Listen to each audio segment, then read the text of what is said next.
दर्शकहरू नमस्कार। एबिसी वाचमा यहाँहरूलाई हार्दिक स्वागत छ। म अनन्त अनुराग।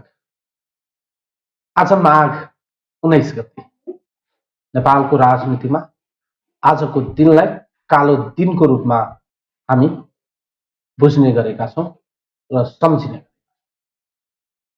माघ 19 तत्कालीन राजा ज्ञानेन्द्र वीर विक्रम शाहले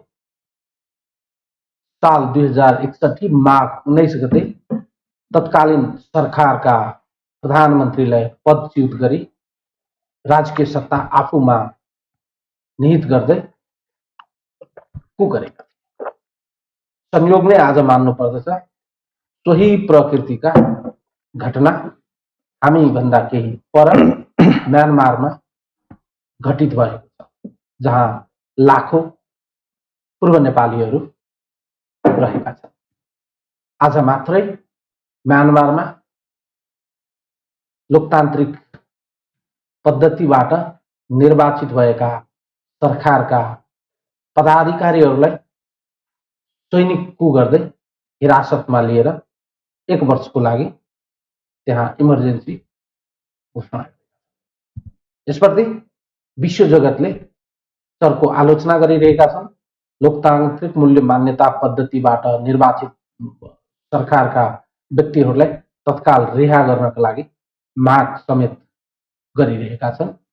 अमेरिका, भारत लगायतका ठूला देशहरूले तत्काल सैनिकको कुलाई चाहिँ फिर्ता गरेर निर्वाचित सरकारलाई सरकार चलाउन दिनका लागि माग समेत गरिरहेका छन्।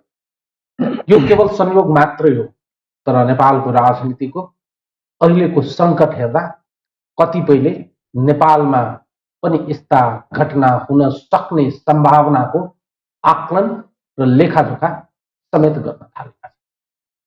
हामी आज यिनै विषयमा केन्द्रित हुनेछौँ, केही प्रासङ्गिक प्रसङ्गहरू जोड्नेछौँ र राष्ट्रिय राजनीतिमा केन्द्रित हुनेछौँ र माघ 19लाई फर्केर हेर्दा हिजोका दिनमा हामीले सिकेका पाठहरूलाई कुन चाहिँ नदीमा सेलायौँ, हाम्रो नेतृत्वमा कहाँ समस्या भयो, हाम्रो प्रणालीमा कहाँ समस्या भयो र हामीमा के समस्या भयो र वर्तमान राजनीतिकलाई हामी चिरफार गर्नेछौँ। थोर बहुत हामीसँग हुनुहुन्छ परराष्ट्रका जानकार, पूर्व राजदूत समेत रहिसक्नुभएका वाम आन्दोलनका एक चिर परिचित अध्येता, वाम विश्लेषक, राजनीतिक विश्लेषक अजय शर्मा। उहाँलाई कार्यक्रममा स्वागत गर्नु। नमस्कार सर, कार्यक्रममा स्वागत गर्न चाहन्छु। धन्यवाद सर। धेरै विषयवस्तुहरू छन् मसँग, तर कहाँबाट उठान गरौँ जस्तो भएको छ र पनि प्रसङ्ग चाहिँ माघ 19बाटै जोड्न उचित होला जस्तो लाग्यो। आजको यो दिनलाई हामी प्रत्येक साल एकपटक सम्झिने गरेका छौँ र यसले हामीलाई राजनीतिक रूपमा, सामाजिक रूपमा र इतिहासको एउटा कालखण्डको चाहिँ जहिले पनि पिक्चर चाहिँ हाम्रो सामु, जहिले पनि ताजा पिक्चर चाहिँ फर्केर आएको देख्छौँ हामी। माघ 19को दिनलाई, 61 सालको माघ 19को दिनलाई सम्झिँदा र आज तपाईँसँग यसरी संवाद गरिरहँदा हाम्रो राजनीतिक दल, हाम्रो नेतृत्व हिजोका दिनमा जुन चाहिँ चिन्तन शैली, विचार, व्यवहार, सोच, नियत, नीतिबाट ग्रसित थिए, त्यसबाट चाहिँ सुध्रिएको भन्न सकिन्छ। आज फेरि हामी एउटा अर्को पोजिसनमा आइपुगे। अब यसलाई छोटकरीमा भन्दा त्यसबाट सुध्रिने त कुरै छोड्नुहोस्, त्यो त्यसबाट अलिकति पनि सुध्रिने दिशातर्फ एक पाइलो पनि नेतृत्वले चालेको देखिन्न र त्यति बेला पनि मूल रूपमा नेपालका ठुला राजनीतिक दलहरूको एउटा भनौँ अज्ञानता त नभनौँ, त्यो लेभलमा पुगेको मान्छेले चिजलाई, समस्यालाई बुझ्दैन भन्ने हुन्न, तर पनि उनीहरूकै कारणबाट त्यो परिस्थिति, राजाले त्यस प्रकारको एउटा स्टेज चाल्ने वातावरण पाए र अहिले पनि वास्तवमा त्यही प्रकारको वातावरण देशभित्र विकसित हुँदै गइरहेको। जनताको के दोष छ? जनताले त नेताहरूलाई बारम्बार क्षमा गरेका छन्, बारम्बार हजारौं गलतीका बावजुद पनि बोकेका छन्, सत्तामा पुर्याइदिएका छन्। अब सुध्रिन्छ कि तब सुध्रिन्छ कि सुध्रिनु नपर्ने वा सुध्रिन नचाहेको यो नियतसँग जोडिएको विषयवस्तु हो कि नीतिसँग जोडिएको विषयवस्तु? यो मुख्य गरेर चरित्रसित जोडिएको विषयवस्तु हो। अहिलेका जुन राजनीतिक दलहरू विगतका त्यस प्रकारका स्वयं नेपालको इतिहास, नेपालको मात्र होइन विश्वका विभिन्न मुलुकहरूमा यस प्रकारका घटना घटेका छन् र घटना कुन परिप्रेक्ष्यमा घटेको छ भने जब राजनीतिक दलभित्र अन्तर्विरोध बढेर जान्छ, मुख्य गरेर सत्तारूढ दलभित्र अन्तर्विरोध बढेर जान्छ, जब नेतृत्वमा पदको स्थायित्वताको पर्मानेन्ट पदको पर्मानेन्सीको भोक जागेर बढेर जान्छ, त्यसपछि यस प्रकारका घटनाहरू र विगतमा पनि हामी हेर्न सक्छौँ। कुनै बेला 47 सालको जुन संविधान बन्यो र त्यसपछि निर्वाचन भयो, गिरिजाको पदको एउटा एकल काटे प्रवृत्तिले गर्दा क्रमशः संसदीय व्यवस्थामा अन्तर्विरोधहरू र चिराहरू विकसित हुँदै गए र पछिल्लो समयमा पनि के भइदियो भने माओवादी तत्कालीन युद्धरत नेकपा माओवादी र पार्लियामेन्टेरियन पार्टीहरू र त्यसपछि राजतन्त्र तत्कालीन राजा खास गरेर ज्ञानेन्द्र र यो त्रिकोणात्मक सङ्घर्षले नै वास्तवमा राजालाई त्यस प्रकारको स्टेप चाल्ने वातावरण पैदा गर्यो। मैले अहिले आन्तरिक मात्रै कुरा गरेको छु, यसका पछाडि निश्चित रूपमा बाह्य कारणहरू छन् र त्यति बेला पनि थिए र अहिले पनि छन्।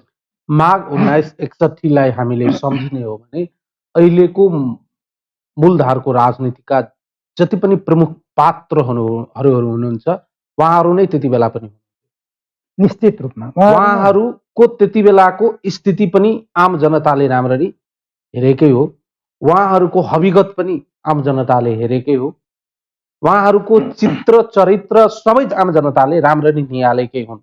आज हामीले 77 माघ 19 को दिनमा बसेर 61 माघ 19लाई सम्झिँदै गर्दा यी पात्रहरू, यी प्रवृत्तिहरू, यी चिन्तनहरू भित्र चाहिँ आत्मग्लानी, इतिहासबाट पाठ सिकेको र पुनः इतिहासमा यस्ता गतिविधि नदोहोरिन दिनको लागि कुनै किसिमको कदमहरू, विचारहरू, प्रयासहरू गरेको देखिन्छ।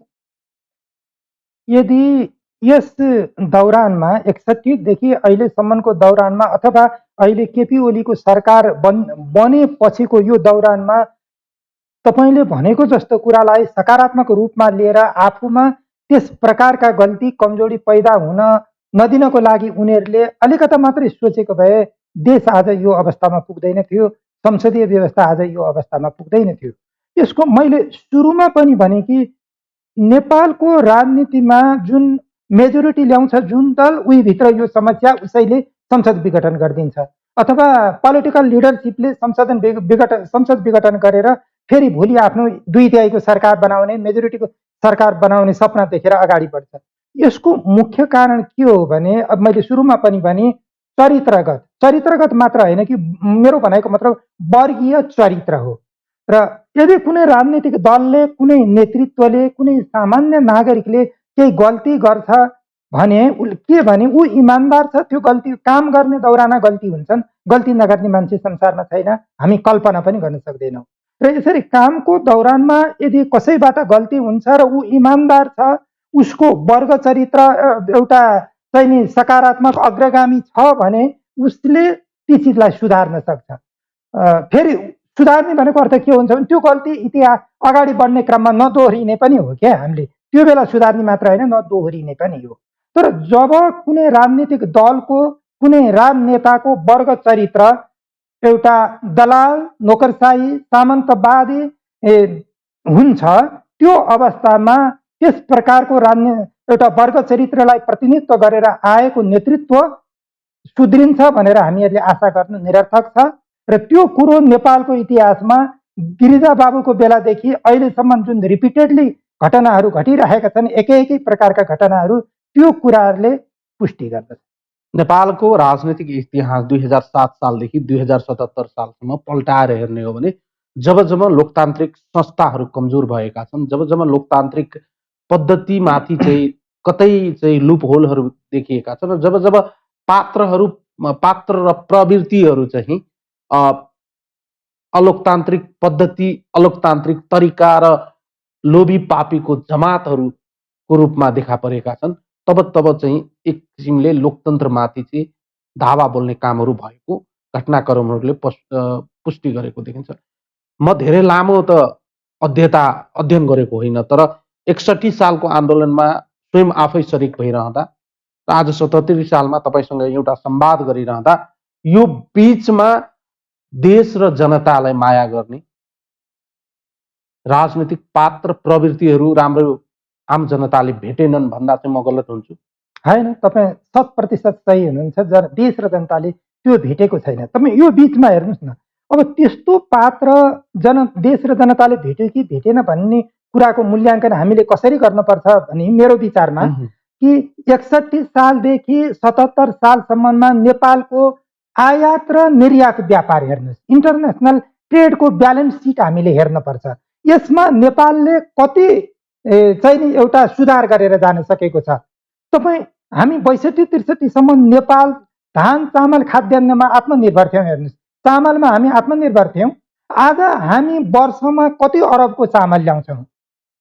तपाईँ जस्तो यो त मैले एउटा उदाहरण मात्र दिएको हो कि मेरो भनाइको मतलब यसलाई हेर्ने एउटा इकोनोमिक पार्ट हुन्छ, एउटा तपाईँको कल्चरल पार्ट हुन्छ, एउटा पोलिटिकल पार्ट हुन्छ।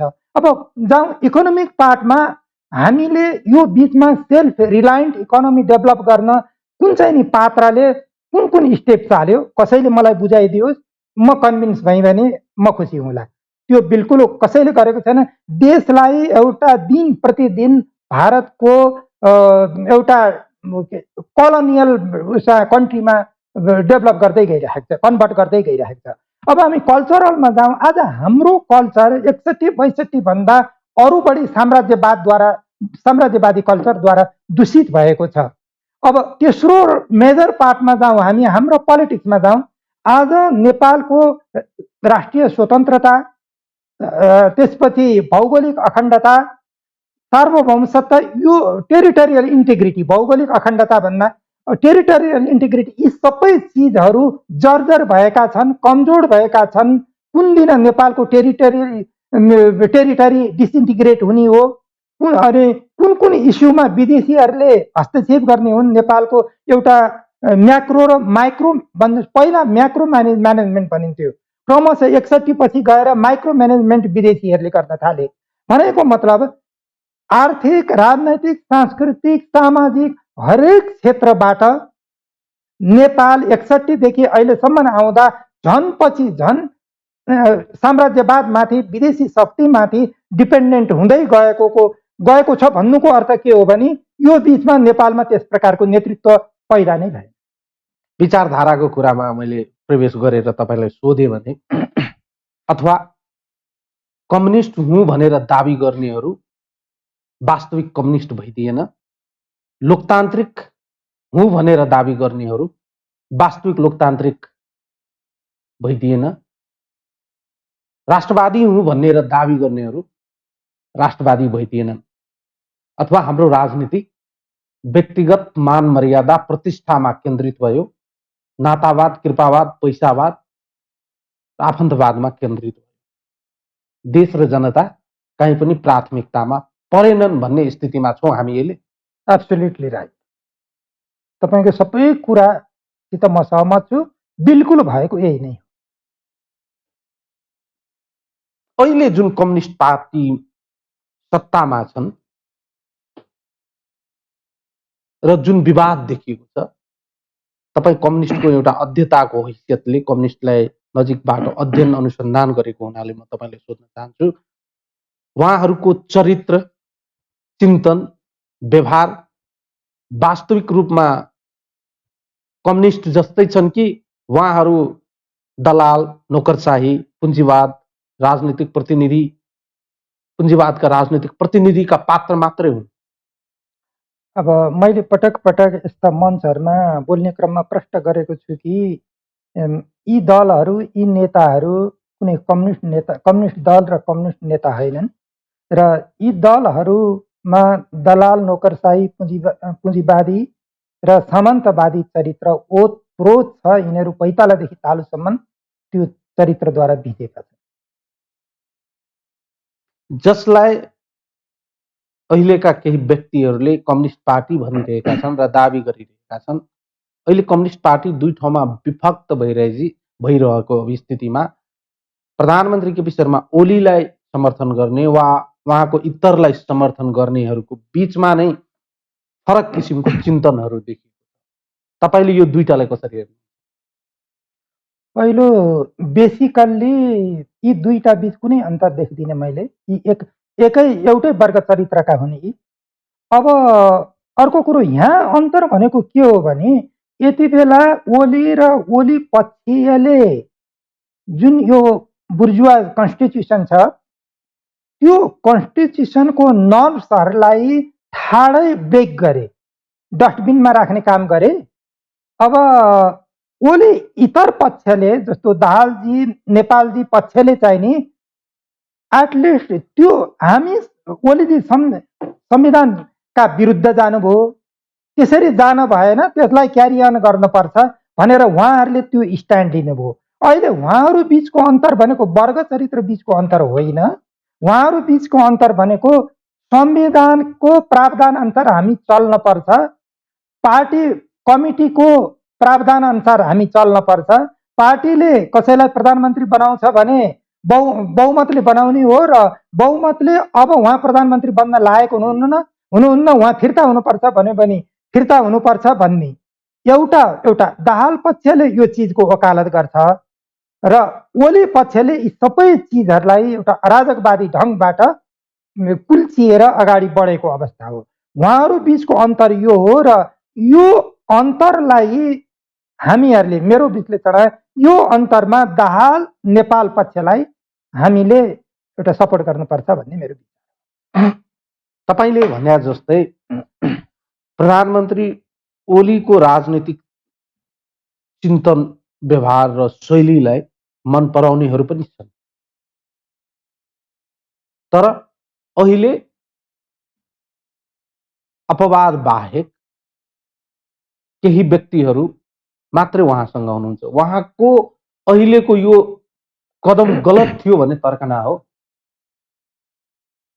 अब निश्चित रूपमा त्यति एउटा कुरो सामान्य यसको जवाफमा चाहिँ नि तपाईँले जे क्वेसन गर्नुभयो त्यो नै एन्सर हो। अब यसमा के भने अहिले आजका दिनसम्म पनि उहाँसित जति मानिसहरू छन् नि अन्त्यमा सुप्रिम कोर्टले संसद पुनस्थापना गरिदियो भने ती मानिसहरू पनि रहन्नन् हेर्नु, ती मानिसहरू पनि फेरि यताको पक्षमा जानेछन्, किनकि उहाँले चालेको जुन कदम छ त्यो संविधानको कुनै धारा उपधाराहरूले त्यसलाई सही साबित गर्न सक्दैन। त्यो अवस्थामा त्यही रिजनले गर्दा त्यो कुरालाई ध्यान दिएर नै एउटा जस्तो हामी हेर्न सक्छौँ लगभग 2/3 केन्द्रीय सदस्यहरू प्रचण्डजी पक्षमा छन् र एकदम कम 130-32 कति केन्द्रीय सदस्यहरू ओलीजी पक्षमा छ र त्यसले गर्दा मुख्य कुरो मेरो विश्लेषणमा मुख्य कुरो भनेको अहिले जे जति छन् ती पनि अलिकता सुप्रिम कोर्टको ग्रिन सिग्नल आयो भने ती पनि फेरि प्रचण्ड अझै अलिकति तपाईँ यसलाई बृहत रूपमा चाहिँ बुझाइदिनुहोस् मलाई।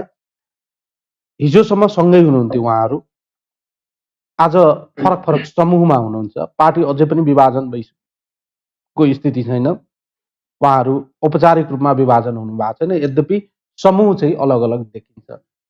प्रधानमन्त्री ओली चाहिँ गलत, केपी शर्मा ओलीका हरेक निर्णयहरू गलत, तर सँगै पार्टीमा रहनुभएका माधव नेपाल, प्रचण्ड, झलनाथ खनाल लगायतका नेताहरू सही कसरी हुन सक्छ सर? यसमा यसो के भने म यसमा दुईटा कुरा प्रश्न गर्न चाहन्छु। एउटा कुरा म बिल्कुल रिसेन्ट कुरालाई एड्रेस गर्दैछु, त्यसले गर्दा एउटा संविधानको नर्म्सहरू मान्ने र नमान्ने पक्षको बिचमा मात्रै अन्तर गर्दैछु। त्यो चाहिँ नि अर्थमा मैले ओलीजी गलत हुनुहुन्छ, प्रचण्डजीहरू सही हुनुहुन्छ भन्दैछु। अब दोस्रो कुरो तपाईँले भनेको जस्तो अस्तिसम्म सँगै, अस्ति भनेको 10 दिन त होइन नि, सरकार बनेको यति 3 वर्ष भइसक्यो।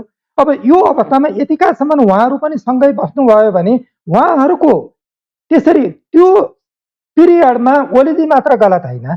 जस्तो हामी भनौँ न अहिले उहाँ जुन प्रचण्ड माधव नेपालहरूले जुन तर्कहरू ल्याउनु भएको छ ओलीजी त सुरुदेखि नै गणतन्त्र विरोधी कम्युनिस्ट होइनन्, यस्तै हठी टाइपका हुन्, यिनले सङ्गठन ध्वस्त पार्ने एउटा विध्वंसक हुन् भन्ने रूपमा जुन विचार ल्याउनु भएको छ त्यो कुरो उहाँहरूले आज बुझ्नु भएको त पक्कै होइन होला। किनकि जब आजभन्दा 20औं वर्ष अगाडिदेखिको इतिहास उहाँहरूले एउटा कोट्याउनु भएको छ भने त्यो कुरो त 12-15 वर्ष अगाडि नै बुझ्नु भएको थियो होला नि। यसको मेरो भनाइको मतलब के भने आज ओलीजी यसरी जुन रूपमा ओलीजीलाई बिगार्नमा उहाँहरूको पनि कम्प्रोमाइजिङ एटिच्युड, कम्प्रोमाइजिङ बिहेभियर जिम्मेवार छ भन्ने मेरो विश्लेषण। अहिले सडकमा जुन प्रकारको वाद विवाद प्रतिवाद तर्क वितर्क कुतर्कहरू देखिएका छन्, यो चाहिँ कुन सिद्धान्तमा आधारित छ? अब यसमा के भने यसो वाद विवाद अब तर्कतिर जानुभन्दा पनि एउटा पक्षले अर्को पक्षपछि प्रयोग गरेका शब्द बाणहरूकोमा जाउँ हामी। अब तर्क आफ्नो होला नि, त्यसमा नजाउँ। अब मुख्य गरेर म त के लाग्छ भने नेपालकै होस् अथवा कुनै विदेशीले यो पुरा संसद विघटन भएको दिनदेखि अब अरू 2-3 महिना जति हुन्छ त्यो पिरियड भरिमा दुवै पक्षले एउटालाई अर्कोले लगाएको आरोप प्रत्यारोपलाई सङ्कलन गर्ने र त्यसबारे एउटा लेख लेख्यो भने त नेपालका कम्युनिस्टहरूको हविगत त दुनियाँमा त पुरा नाङ्गै पो हुन्छ। त्यो त पुरा एकदम निवस्त्र नै नेपालका एउटा आफूलाई कम्युनिस्ट बताउने नेताहरूको स्थिति हुन्छ। किनकि वास्तवमा यस प्रकारका शब्द ठिक छ, यस प्रकारका शब्दहरूको प्रयोग कुनै उहाँहरूले राजनीतिक शब्दको प्रयोग गर्नुभएको छैन, गैर राजनीतिक शब्दको प्रयोग गर्नुभएको छ, गाली गलौज गर्नुभएको छ, डिफिटेड मेन्टालिटी कुट उहाँहरूको फेसियल एक्सप्रेसनमा हामी देख्न सक्छौँ कि पराजित मानसिकता हतोत्साहितपना यी चिजहरू बाहिर आइराखेका छन् र त्यो बेलामा उहाँहरूले आफूलाई पनि सन्तुलन गर्न नसकेर त्यस गैर राजनीतिक शब्दहरू प्रयोग गरिरहनु भएको छ। कुनै एउटा पक्ष मात्रै होइन, दुवै पक्षको उस्तै शैली देखिन्छ। होइन, यसमा अब हामी धेर थोर 2% 3% तल माथिकोमा नजाउँ, दुवै पक्षको माथि। राजनीतिक विचार सिद्धान्तमा अडिएर हामीले कुरा गर्ने हो भने जब तर्कहरू सिद्धिन्छ, सिद्धान्तका कुराहरू सिद्धिन्छ, गाली गलौज विचार शून्य हुन्छ, त्यसपछि मान्छे चाहिँ व्यक्तिगत आक्षेप आरोपमा ओर्लिन्छ। जनता यही सुन्नको लागि त बस्या होइन होला नि। निश्चित रूपमा नेपालका जनताले तपाईँले अघि सुरुमा पनि उठाउनु भयो कि यहाँका नेताहरूलाई धेरै अवसर दिइसके। हेर्नुहोस्, अब त सुध्रिन्छन् कि भनेर धेरै अवसर दिइसके, तर पनि नेताहरू सुध्रिने कुनै एउटा छाँटै छैन। उनीहरूले त्यस प्रकारको कुनै लक्षणै देखाएका छैनन्। अब यो अवस्थामा जनताको यो जुन धैर्यको बाँध छ यो कुनै पनि रूपमा फुट्न सक्छ। हेर्नुहोस्, मेरो भनाइको मतलब के भने यो फार राइटमा फुट्न सक्छ, यसले त्यो रूप मेकअप गर्न सक्छ, रूप लिन सक्छ, यो राजतन्त्रको पुनर्स्थापनाको रूप लिन सक्छ। यसले हिन्दू राज्यको अथवा हिन्दू अधिराज्य, राजतन्त्र आयो भने अधिराज्य को रूपमा यो विकसित हुन सक्छ र फेरि कुनै पनि डिफर्म, यिनीहरूलाई डिफर्म भनौँ न राजनीतिको हाम्रो कन्टेक्स्टमा, यो जुन डिफर्मेसनहरू छ यसको लागि जिम्मेवार यिनै नेताहरू नै हुनेछ। र त्यसबाट म चाहिँ त्यसले गर्दा यो भएको हो, म भएको भए जोगाउँछु भनेर कुनै नेताले भन्ने नैतिकता चाहिँ नै बाँकी राखेको छ भन्ने मलाई लाग्दैन। दुई पक्षले नै कार्यक्रमहरू गर्दा चाहिँ टन्नै मान्छे आउँदो रहेछ, नेताहरू भाषण गर्नुहुन्छ, अगाडि बसेका जनताले चाहिँ ताली पड्काएर चाहिँ होमा हो जोडिनुहुन्छ। ती सबै जनता नै हुन् दुवै पक्षमा लागेका। अब निश्चित रूपमा अब यो राजनीतिमा के छ भने तपाईँको यो पार्टी सिस्टममा के हुँदो रहेछ भने यो अनलाइन नेटवर्किङ छ नि, एउटा पिरामिड टाइपको क्या। तपाईँको जस्तो अब पार्टीको जुन चिफ हुन्छ उसले 10-12 जना बनाएको हुन्छ, आफ्नो पकेट किचन क्याबिनेट भन्ने टाइपको, अनि उनीहरूले अर्को 2-4 हजार बनाउँछन्, अनि उनीहरूले गर्दै तपाईँ तलको गाविसको एउटा वडासम्म पुग्ने हिसाबमा राजनीतिको एउटा पिरामिड बनेको छ क्या। अहिले राजनीतिको पिरामिड तयार हुन्छ। यस प्रकारको अहिलेको जुन सिस्टम छ यो सिस्टममा राजनीतिक पिरामिड जस्तो नेटवर्किङ बिजनेस जति घातक छ, जति खतरनाक छ नि, यस प्रकारको यो जुन नेटवर्किङ पोलिटिक्स छ नि यो पनि त्यत्तिकै खतरनाक छ हेर्नुहोस्। र यो अवस्थामा जस्तो भन्नुहोस् कुनै अब अहिले कतिपय मानिसहरूलाई तल्लो लेभलमा गएर सोध्ने हो भने के भन्छन् भने भोलि तिनीहरू भोट त माग्न आउलान् हेरौँ भन्छन् नि। तर जब चुनावको माहौल बन्दै जान्छ त्यसपछि त्यहाँ पनि त पार्टी कमिटीको त कोही मान्छे हुन्छ।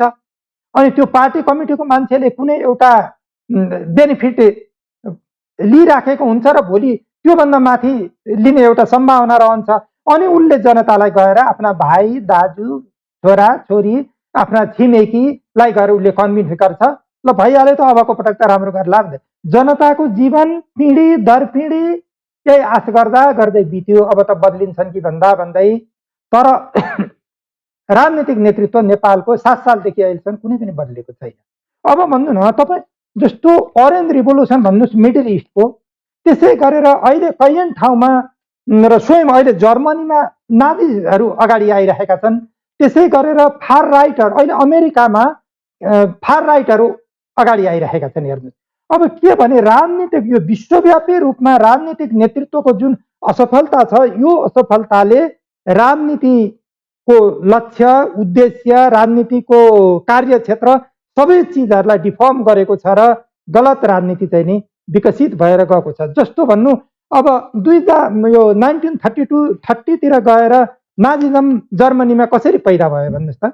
आखिर यी चिजहरू पैदा हुने भनेको देशमा पोलिटिकल लिडरसिपको फेलियर नै हो। हेर्नुहोस् जब राजनीतिक नेतृत्व फेल हुन्छ त्यसपछि अनि डिफर्मेसनहरू राजनीतिक क्षेत्रमा डिफर्मेसनहरू तपाईँले एकदमै जुन पोजिसनमा हामी कुरा गरिरहेका छौँ, तपाईँ सडकबाट हिँड्नुभयो भने पान पसलमा जानुभयो चिया पसलमा जानुभयो, सामान्य जनता जसलाई राजनीतिसँग केही लेनी देनी छैन, सामान्य ती जनता जो चाहिँ चुनावको बेला मात्रै चाहिँ भोट मतदान गर्न जानुहुन्छ, ती जनतालाई लाग्न थालेका छन् कि यी नेताहरू ठिक भएनन्, हिजोको राजा नै कतै ठिक थियो कि बा फेरि मुलुकलाई राजा नै चाहिन्छ कि बा भन्ने चिन्तन मानसिकता र एक किसिमको सोच डेभलप भएर गएको देखिन्छ। यो सोचको बारेमा यो चिन्तनको बारेमा हाम्रो राजनीतिक दलहरूलाई सोच्ने फुर्सद नभएको। अब जस्तो भनौँ तपाईँले भनेको बिल्कुल ठिक हो, यो मैले पनि त्यस्तो सुनेको छु देखेको छु। अब के भने आखिर मैले अघि भने नि अगाडि बढिसकेको राजनीतिमा पछाडिको विगतको राजनीतिलाई सम्झनु पर्ने अवस्था जनतालाई आउनु भनेको पोलिटिकल लिडरसिपको फेलर र पोलिटिक्सको डिफर्मेसन भयो, डिफर्म भयो हाम्रो राजनीति र त्यो चाहिँ नि अब फार राइटतिर जाँदैछ र अरू मोर रिग्रेसिभतिर जाँदैछ। त्यो अवस्थामा भोलि हुनसक्छ। म तपाईँलाई एउटा यही सम्बन्धमा एउटा उदाहरण दिन्छु। मसित अनौपचारिक कुरा गर्दा कतिपय मान्छेले के भनेका छन् भने जस्तो अब त्यही एउटा स्प्लेन्डर मोटरसाइकल रक्सोलमा किन्दा यतिमा आउँछ, इन्डियन सिटिजनले त्यतिमा पाउँछ, हामीले किन्दा त्यसको यति मूल्य पर्छ। अनि हामी नेपालको राष्ट्रियता भनेको यही नेताहरूलाई चाहिएको रहेछ, देशलाई र हामी जनतालाई होइन रहेछ भने अनि हामी चाहिँ नि 300 गुणा 100% फेरि त्यो ट्याक्स तिरेर त्यो मोटरसाइकल किन किन्ने? यिनीहरू उहीद्वारा सञ्चालित हुने, उसको दूतावासमा राति राति गएर यिनीहरू कार्यक्रम बनाएर बाहिर निस्किने अनि राष्ट्रियताको नारा दिने अनि हामीलाई बेग्लै टेरिटरीमा राख्ने अनि हामीलाई तिनै चिज त्यही देशबाटले उनीहरू फ्रीमा पाउने ती चिज अनि हामीलाई तिनै चिज चाहिँ 300% ट्याक्स लिने हामीसित। अनि नेपालीको लागि राष्ट्रियता गरिब नेपालीको लागि राष्ट्रियता किन चाहियो भनेर कतिपय मान्छेले मसित प्रश्न गरे क्या। भनेको अर्थ मान्छेलाई यो हदसम्म एउटा सोच्नको निम्ति बाध्य चाहिँ नि राजनीतिक नेतृत्वले पार्यो र यो अवस्थामा कुनै पनि रूपमा नेपालमा राजनीतिको एउटा फेरि पुनरुदय भयो भने हामीले त्यसलाई आश्चर्य मान्न पर्दैन। र यसको लागि कम्प्लिटली अघि हामी धेरै पहिला नजाउँ 62-63 आन्दोलनको कुरादेखि अहिलेसम्मको पिरियडको नेतृत्व जिम्मेवार।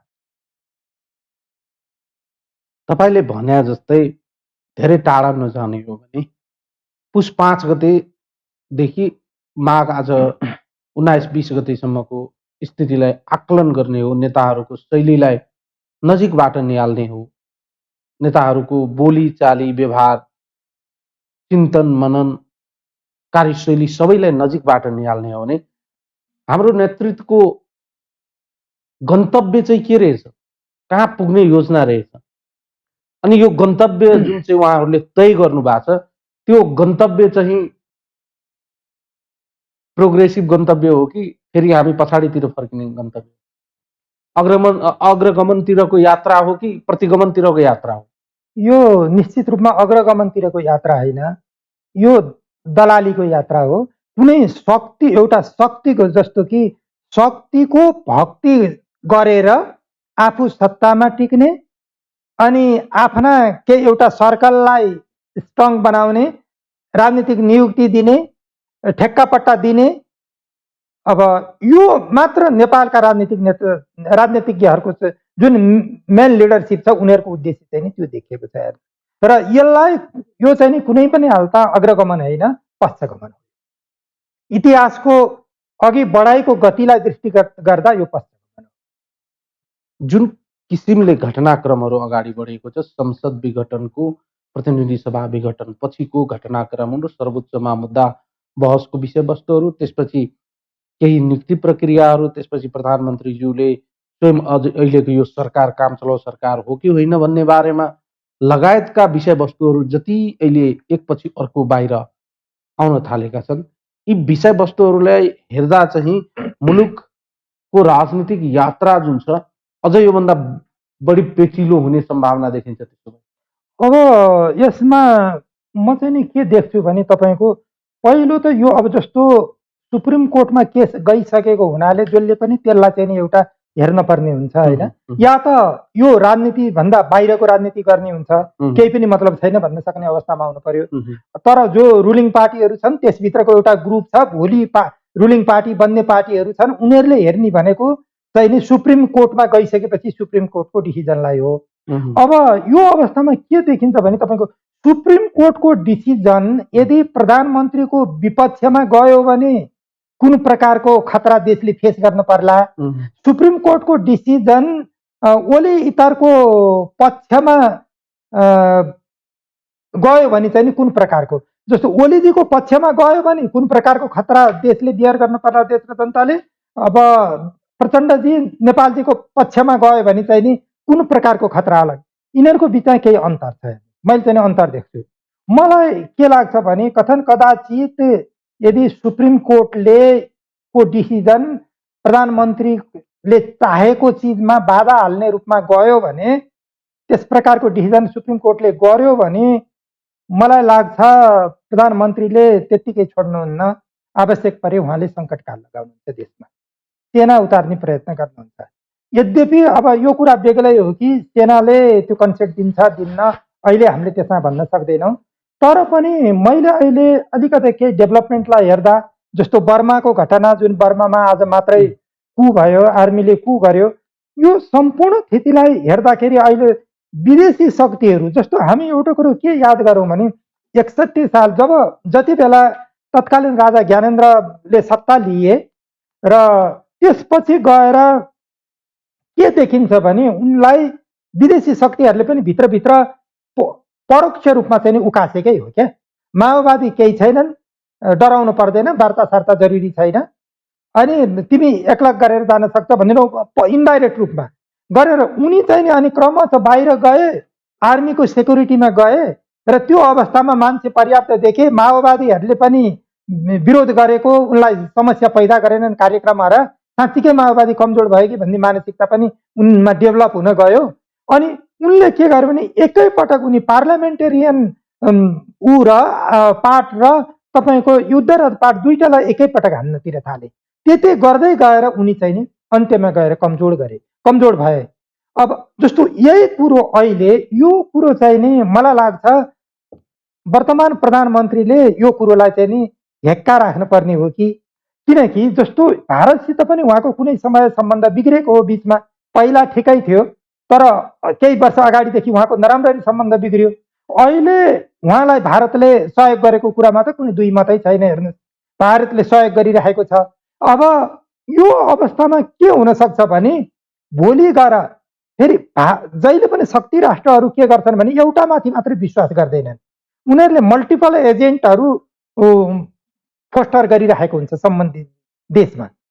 अनि त्यो अवस्थामा भोलि ओलीलाई यस्तो परिस्थिति कि जनताको आन्दोलन जस्तो अहिले प्रचण्डजी नेपालजीहरूले जुन एउटा पिपल्स मुभमेन्ट अगाडि बढाइरहनु भएको छ त्यसलाई अरू अपग्रेड गर्दै अब उहाँहरूले जाने कुरा बताउनु भएको छ। त्यो गर्दै गएपछि कर्नरमा ओली चाहिँ नि कर्नरमा पर्दै जानेर पछि ज्ञानेन्द्रको हालतमा ओलीजी पुग्न सक्ने सम्भावना मैले एउटा देखेको छु।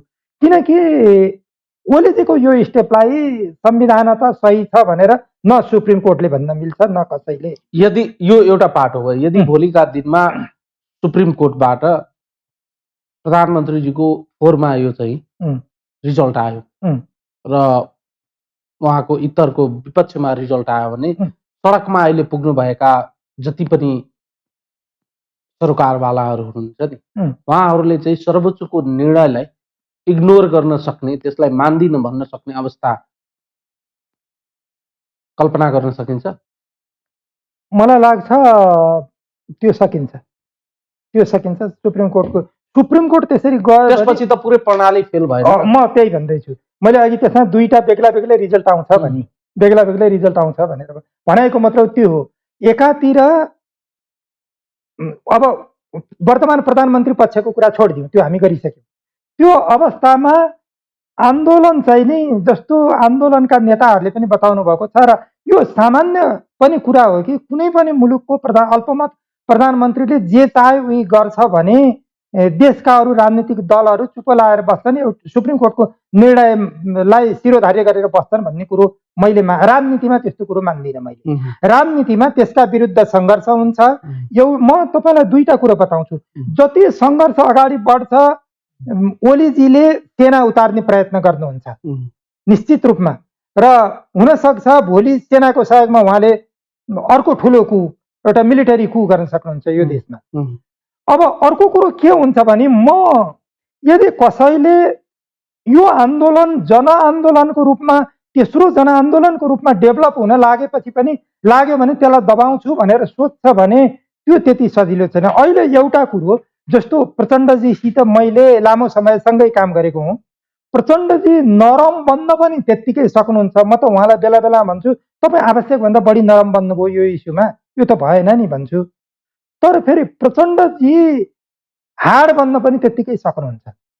अब मेरो भनाइको मतलब नि प्रचण्ड 10 वर्षको जनयुद्ध हाँकेको व्यक्ति हो र मलाई प्रचण्डको कमजोरी, उहाँको सबल पक्ष क्षमता सबैबारे म राम्ररी विज्ञ छु, मात्र जानकारी छ मलाई। अब भोलि यदि त्यही रूपमा जाने हो भने म त केसम्म भन्छु भने यो देशमा हतियारको लडाइँ हुन्छ। यदि प्रधानमन्त्रीले हतियारबाट दमन गर्न खोज्नुभयो भने काउन्टर हतियार हुन्छ, हतियार काउन्टरमा आउँछ। र म अझै पनि के छु भने उहाँले पहिलाको जनयुद्धको लाइन प्रचण्डजीले सबै छोड्नुभयो।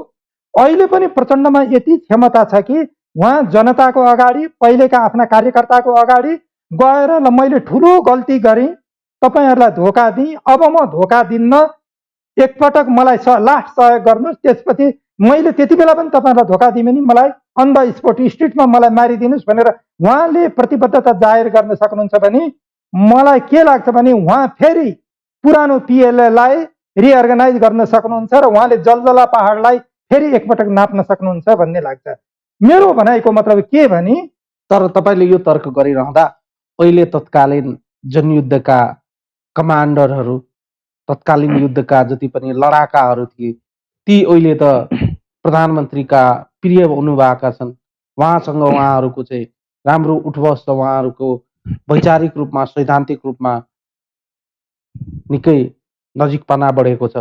ती हिजोका दिनमा दरकिनार गरिएका, हिजोका दिनमा सम्बोधन नगरिएका ती लाखौँ हजारौँ लडाकुहरू जो अहिले चाहिँ असरल दुःखद जीवन यापन गर्न बाध्य भएका छन्, तिनीहरू फेरि प्रचण्डलाई पत्याउने आधार देखिँदैन नि। जनताहरू पनि त्यसरी चाहिँ प्रचण्डलाई विश्वास गर्ने आधार देखिँदैन नि। हिजो चाहिँ जातीय राजको कुरा गर्ने, हिजो चाहिँ सामुदायिक राज्यको कुरा गर्ने, वर्गीय राजका कुरा गर्ने, हिजो चाहिँ विभिन्न किसिमले जुन प्रकारले राजका कुरा, राज्य बनाउने कुरा गरेका थिए सबलाई अटोनोमस बनाउने कुरा गरेका थिए। ती विषयवस्तुहरू त लामो श्रृङ्खलाले चाहिँ लामो दूरीमा छोडेर निकै यात्रा अनन्त यात्रामा हिँडे जस्तो देखिँदैन? एकदम राम्रो प्रश्न गर्नुभयो। मैले पनि आफ्ना कतिपय मनभित्र लागेका कुरा प्रश्न गर्ने अवसर पाएँ तपाईँको प्रश्नबाट।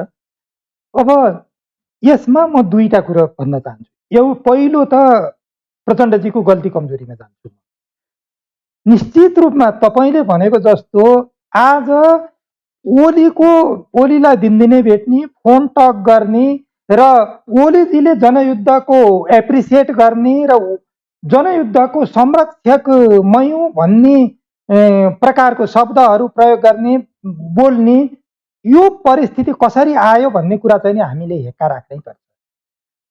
त्यसतर्फ जाँदा त्यो प्रचण्डजीले जनयुद्धका योद्धाहरूप्रति विगतमा एउटा उनीहरूका समस्यालाई र उनीहरूको ओभरअल पोजिसनलाई राम्ररी एड्रेस गर्न नसकेकै हो र प्रचण्डजीले एक निश्चित हदसम्म प्रचण्डजीबाट उपेक्षित भएकै हुने।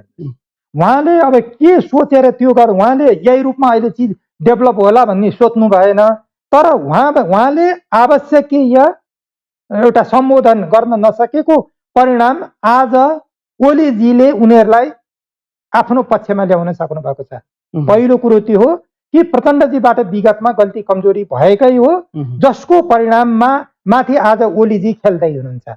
दोस्रो कुरो अब के त, ओलीजी 10 वर्षको जनयुद्धका योद्धाहरूको संरक्षक हुँ भन्ने टाइपको दाबी गर्न मिल्छ ओलीजीले? यो बिल्कुल मिल्दैन। अब यो एउटा पोलिटिकल स्टन्टबाजी हो ओलीजीको र यो प्रचण्डलाई आइसोलेट गर्ने उहाँको एउटा रणनीति र मलाई लाग्छ यसले प्रचण्डजीलाई त्यति, अब उहाँको कमजोरीको परिणाम त मैले भनिहालेँ, त्यति ठुलो असर गर्दैन। किनकि जुन स्टन्टबाजी गरिएको छ ओलीको पक्षमा, यति यति ब्रिगेड कमान्डर, यति यति कमान्डरको जुन कुरा गरिएको छ त्यो अत्यन्त सानो अंश छ। त्यो प्रचण्डजीले निर्माण गरेको सेनाको अत्यन्त सानो अंश छ। त्यसमा चाहिँ जुन रूपमा बाहिर बजारमा आएको छ त्यो कुरा सही छैन।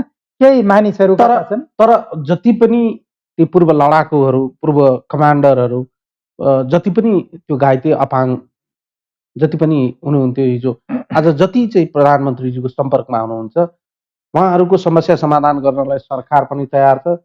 त्यसका लागि सरकारले निर्णय गर्न पनि प्रतिबद्धता जनाएका छन्। तिनीहरूको चाहिँ घाँस बाँस कपासका विषयवस्तुहरूमा पनि गम्भीर भएको देखिन्छ। यस अर्थमा चाहिँ प्रधानमन्त्रीजीले उहाँहरूको चाहिँ प्रतिनिधित्व गर्न सक्नुहुन्न, उहाँहरूको चाहिँ लिगेसीलाई बोक्न सक्नुहुन्न भने आधार त देखिँदैन नि। किनभने हिजोका दिनमा पार्टी एकता भइसकेपछि हिजो प्रचण्डसँग कुममा कुम जोडेर सँगै गोली खान तयार भएका कतिपय व्यक्तिहरू त प्रधानमन्त्रीज्यूसँग हुनुहुन्छ।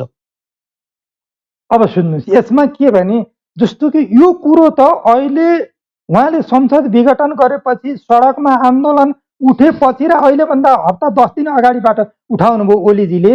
उहाँ त 2 पटक प्रधानमन्त्री भइसक्नु भयो। अहिलेको पटक मात्रै पनि 3 पटक प्रधानमन्त्री भयो, 3 वर्ष भयो उहाँ प्रधानमन्त्री भएको लगभग। पनि पुरा यो पिरियडमा उहाँले कहिले पूर्व लडाकुहरूको कुरा समस्या उठाउन नपर्ने, त्यति बेलासम्म उहाँलाई के प्रचण्डजीले रोक्नुभयो त? उनीहरूको घाँस बाँस कपासको समस्या, जागिरको आदि इत्यादिको समस्या समाधानको लागि के पहिला प्रचण्डजीले रोकेर ओलीजीले गर्न नपाएर अहिले प्रचण्डजीहरू बाहिर गएपछि ओलीजीले गर्न पाएको हो र? यो बिल्कुल होइन, यो गलत हो। उहाँ यो स्टन्टबाजी हो। यदि ओलीजीले गर्नुभएको भए पहिलो प्रधानमन्त्री हुँदै गर्नुहुन्थ्यो नि। उहाँले जस्तो सिपिए को सबै शर्तहरू पहिले 2 पटक प्रधानमन्त्री भइसक्नुभयो, पुरा गरिसक्नुहुन्थ्यो नि। माओवादी ती योद्धा लडाकुहरूमाथिका मुद्दाहरू खारेज गर्नुहुन्थ्यो। वास्तवमा भन्नुहुन्छ भने पूर्व माओवादीसित रिलेटेड केसहरूलाई अड्काउने काम वर्तमान प्रधानमन्त्रीले गर्नुभएको छ। फेरि अर्कोतिर गएर उहाँ लडाकुको संरक्षक बन्दै गइरहनु भएको छ। यो एउटा नाटकको मञ्चन हो र त्यहाँभन्दा बढी केही होइन। राजनीतिक भाषामा यो पोलिटिकल स्टन्टबाजी हो, प्रचण्डलाई कमजोर बनाउने एउटा स्ट्रेटेजी हो। प्रचण्ड त आफै पनि त्यसमा चुक्नु भएको छ भन्ने कुरालाई रियलाइज गरेको देखिँदैन, उल्टै आरोप प्रत्यारोप चाहिँ गरिराख्नु भएको छ। अब मैले यसबारेमा उहाँको सबै भनाइहरू त सुनेको छैन। सबभन्दा म चाहिँ नि उहाँलाई तपाईँको पपुलर मिडिया मार्फत के सुझाव दिन चाहन्छु भने उहाँले सार्वजनिक रूपमै विगतमा मबाट गल्ती कमजोरी भए म करेक्सन गर्छु भनेर भन्ने हो भएकै छ उहाँबाट। त्यो म स्वयं सँगै पार्टीमा हुँदा मेरा त्यति बेलाका लेख रचनाहरू पार्टीको हेडक्वार्टरमा बुझाएका मेरा डकुमेन्टहरूमा त्यो कुरो प्रष्ट छ। पार्टीले हाम्रा पूर्व लडाकुहरूप्रति गर्न पर्ने जुन प्रकारको व्यवहार, उच्च प्रकारको व्यवहार गर्न पर्थ्यो त्यो गरेको छैन, त्यसमा ध्यान केन्द्रित गर्नुपर्छ भनेर भनेको छु। तपाईँ हेर्नु सक्नुहुन्छ मेरो त्यो अङ्ग्रेजीको किताब क्रान्ति ठिक रिभोल्युसन यस रिभिजनिजम नोमा, त्यसमा पछाडि एउटा लेटर छ, त्यो इमेलबाट म राजदूत हुँदाखेरि आफ्नो पार्टी अध्यक्षलाई पठाएको, प्रचण्डजीलाई पठाएको। त्यसमा मैले राजदूतबाट राजीनामा गरेको छु। किन राजीनामा गरेको छु भने हाम्रो पिएलए कमान्डहरू, क्यान्टनमेन्टहरू एआइएससीलाई ह्यान्डओभर गरियो। हेर्नुहोस्, माओवादीको बाट झिकेर एआइएससीलाई, बाबुराम प्रधानमन्त्री हुनुहुन्थ्यो र त्यति बेला गएर माधव नेपाल प्रधानमन्त्री हुनुहुन्थ्यो र त्यहाँ गएर नेपाल सरकारको झन्डा उहाँले गर्नुभयो, उत्तोलन गर्नुभयो।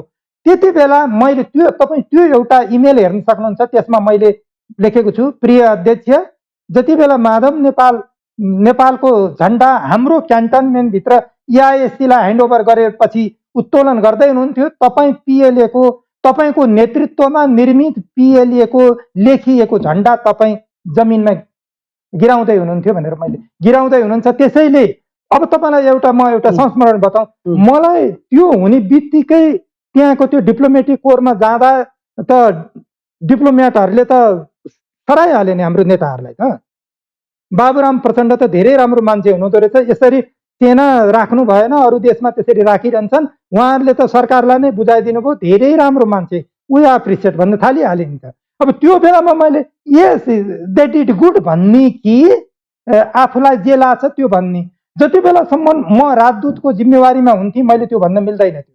सरकारको चिजलाई मात्र मैले प्लिड गर्न मिल्थ्यो। मैले त्यही कुरा खुलाएर म यो काम गर्न सक्दिनँ, यहाँ बसेर म तपाईँहरूको चिजलाई, सरकारको जुन यो निर्णयलाई म प्लिड गर्न सक्दिनँ डिप्लोमेटिक कोरमा, त्यसैले म यो पोस्टबाट राजीनामा दिन्छु भनेर 13 महिना अगाडि राजीनामा दिन्छु। तपाईँ यो कुरा बताइरहँदा म अलिकति फेरि चाहिँ तपाईँलाई विषयवस्तुतिर ल्याएँ।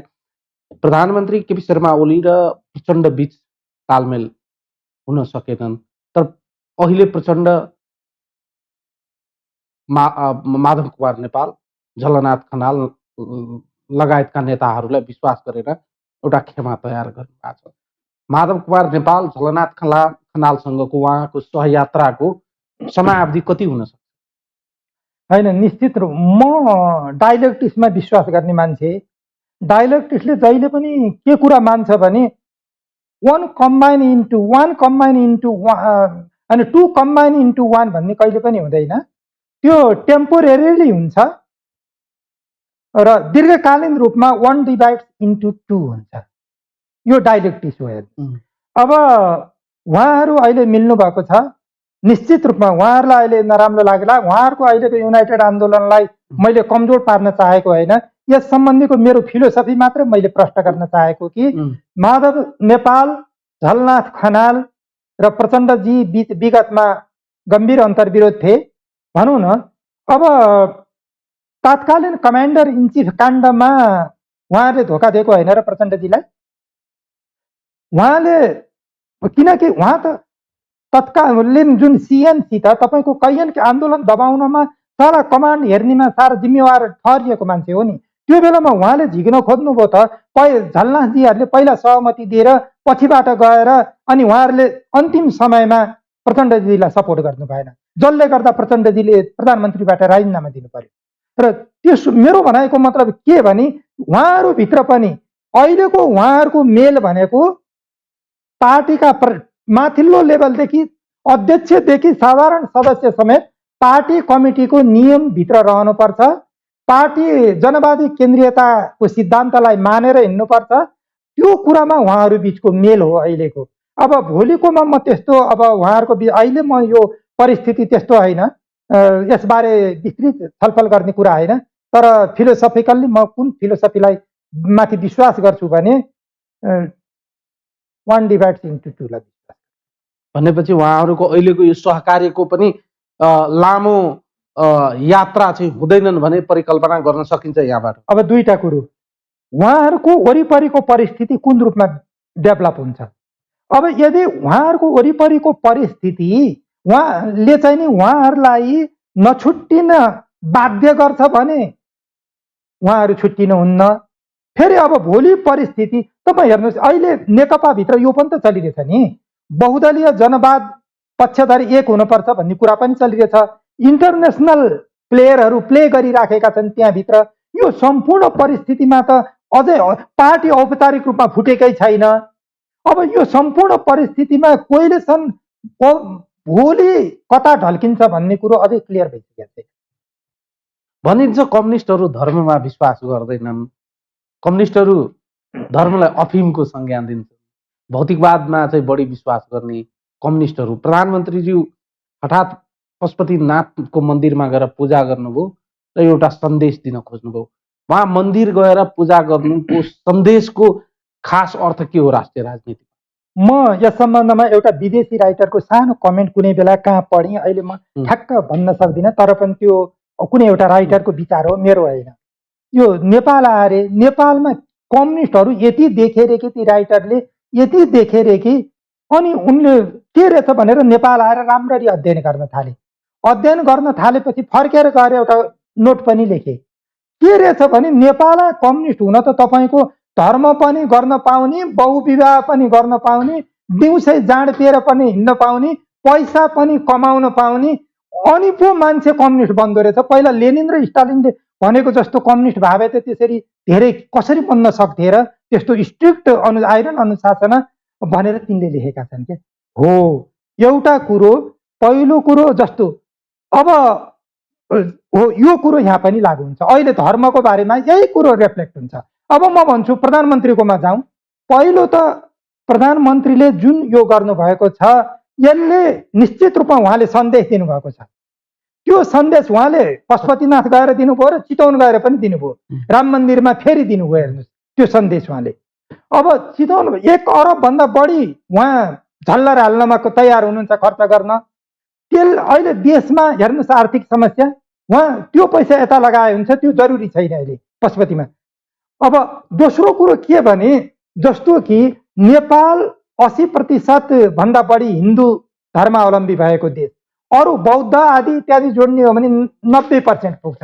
अब नेपालको कुनै पनि राजनीतिक दलले भोट राजनीति गर्नु छ भने ढिलो वा चाँडो हिन्दू मोदी राजनीतिलाई क्यारियन गर्नै पर्छ, एडप्ट गर्नै पर्छ, अर्को कुनै विकल्प छैन। भोट तपाईँ यो भन्दै हुनुहुन्छ प्रधानमन्त्रीज्यू पशुपतिनाथको मन्दिर गएर धर्मनिरपेक्षतालाई हटाउन सक्ने वा हिन्दू राष्ट्रको मुद्दालाई बोक्न सक्ने वा त्यसको लागि चाहिँ जनमत संग्रह वा संविधान संशोधनको माध्यमबाट आगामी निर्वाचनमा एजेन्डा लिएर चाहिँ निर्वाचनमा जान सक्ने सम्भावनाको आकलन हो तपाईँको? निश्चित रूपमा मेरो आकलन त्यही हो। र प्रधानमन्त्री अब यहाँ नेपाली काङ्ग्रेसले त्यो मुद्दालाई पहिला लिन्छ कि अब ओली पक्षले त्यो मुद्दालाई पहिला लिन्छ भन्ने कुरोको मात्रै हो। तर अब प्रधानमन्त्रीले जुन सन्देश त्यहाँ गएर जुन उहाँले पूजा अर्चना गर्नुभयो, त्यो पूजा अर्चना सामान्य पूजा अर्चना मात्र होइन, एक प्रकारको हिन्दूवादीहरूलाई सन्देश हो।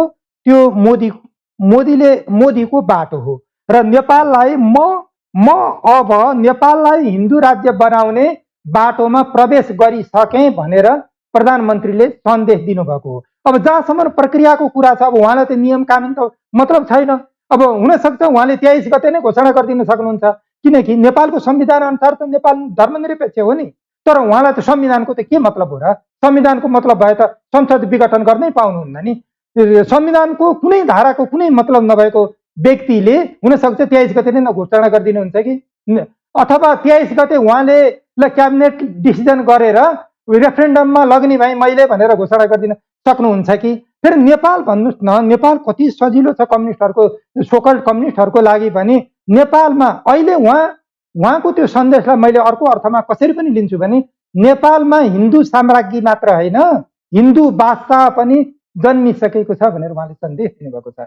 तपाईँ विगतमा पञ्चायत कालमा ऐश्वर्य राज्य तत्कालीन रानी ऐश्वर्य राज्यलक्ष्मी देवी शाहले हिन्दू मन्दिर मठ मन्दिर जति घुम्नुहुन्थ्यो के त्योभन्दा अहिलेको कम्युनिस्ट पार्टीको उपाध्यक्ष भएकी राष्ट्रपतिले त्योभन्दा कम घुम्नु भएको छ, त्योभन्दा कम पूजा अर्चना गर्नु भएको छ। एउटा हिन्दू साम्राज्ञीको रूपमा राष्ट्रपति हुनुहुन्छ र अब प्रधानमन्त्रीले हिन्दू बादशाह यो देशमा पैदा भइसक्यो, किनकि उहाँ त कार्यकारी हुनुभयो, राष्ट्रपति त कार्यकारी होइन।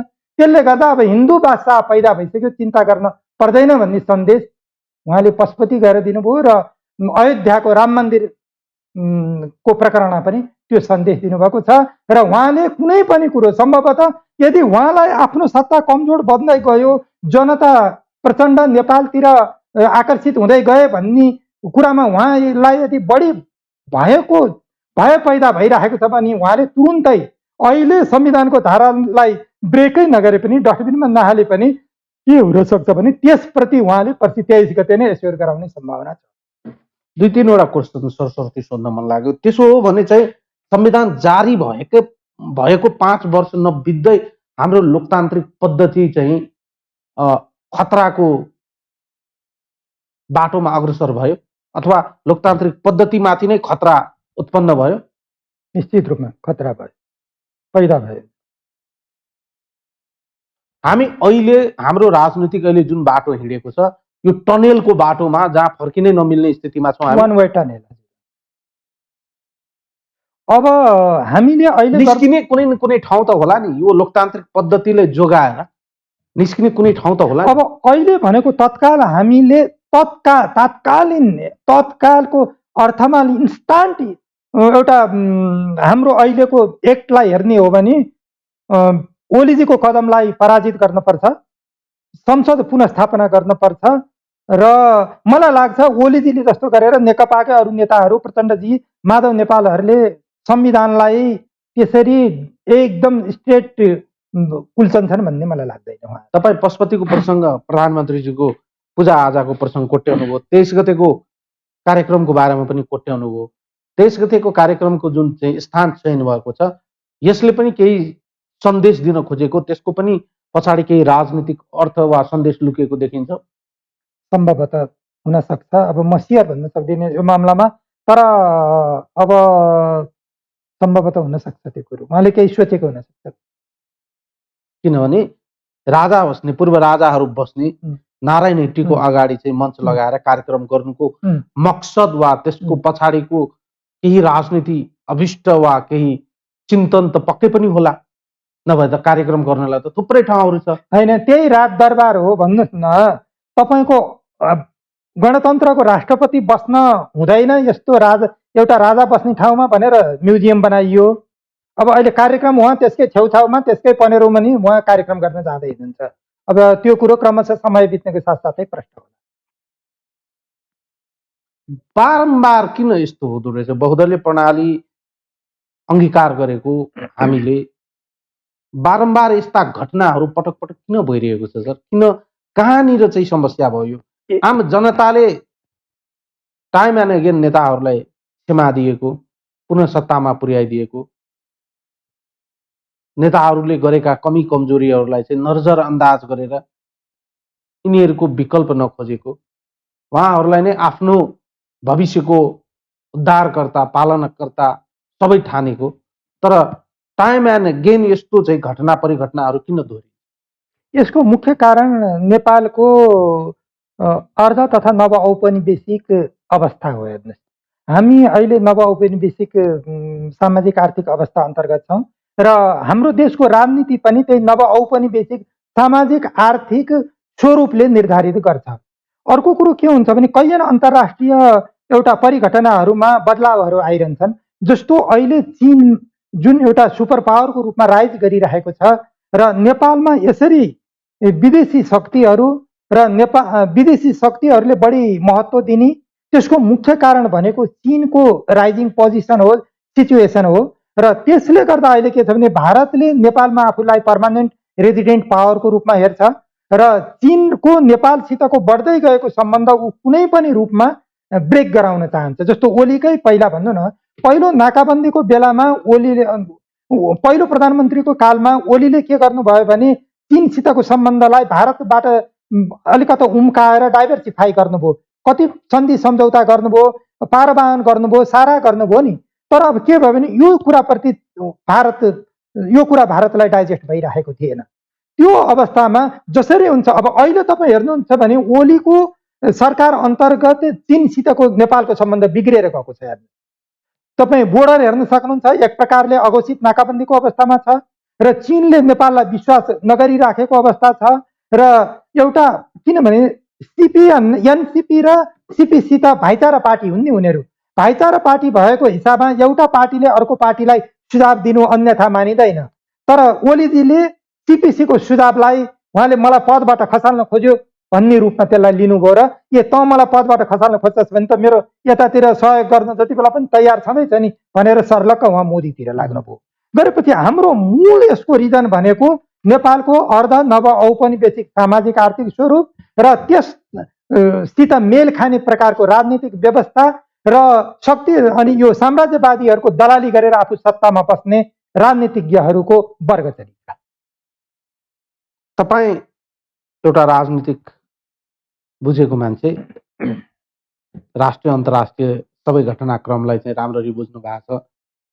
भर्खरै बर्मामा भएको यो राजनैतिक सैनिक कु जुन भएको छ, यसको प्रसङ्ग नेपालमा पनि परोक्ष रूपमा, ठुलो स्वरमा होइन सानो स्वरमा यस्ता विषयवस्तुहरू चाहिँ चियागफको रूपमा हुने गरेका छन्।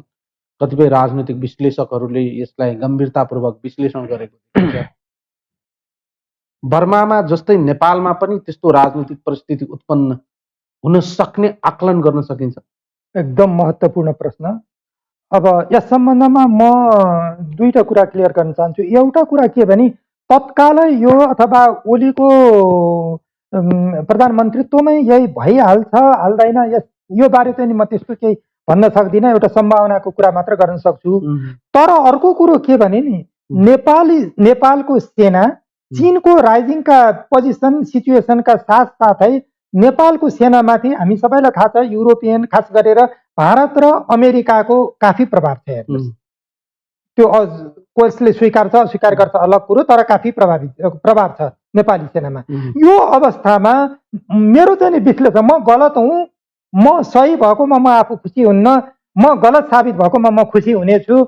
र नेपालको जुन स्ट्रेटेजिक लोकेसन, अब अनि अमेरिका र इन्डियाको चाइनालाई इन्सर्केल गर्नको निम्ति नेपाललाई दिइराखेको एउटा महत्त्व यी दुईटा देशहरूले, युरोपियनहरूले।